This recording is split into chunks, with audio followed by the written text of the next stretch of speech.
Bonjour. Après une introduction bien charpentée et personnelle, dans laquelle le pape François emploie donc le terme d'écologie intégrale, et dans laquelle il exprime son intérêt pour la spiritualité franciscaine à travers les figures de Saint Bonaventure et bien sûr de Saint François d'Assise. Nous avons ensuite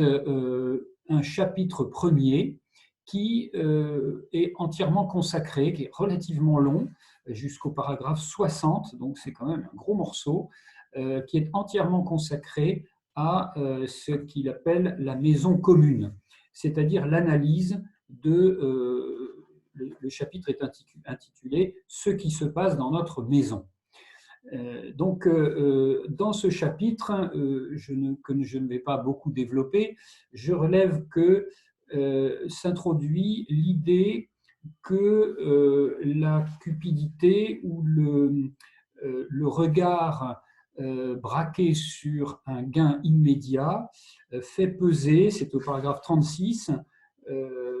sur l'ensemble de l'humanité de grands dangers, en faisant finalement payer au reste de l'humanité qui ne participe pas à ces gains immédiats,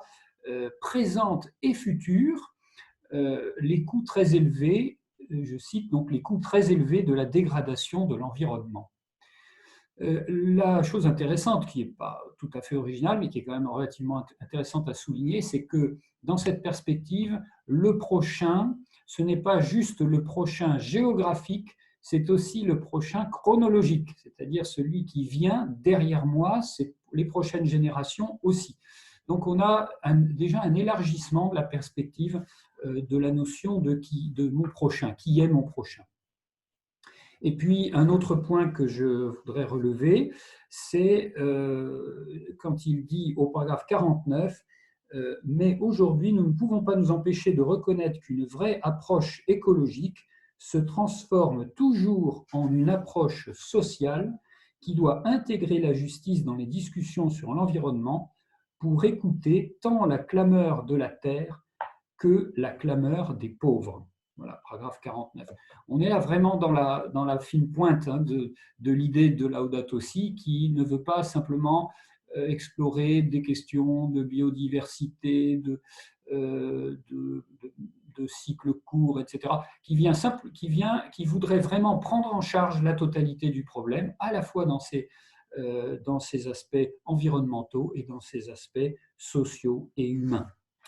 Voilà, donc ce chapitre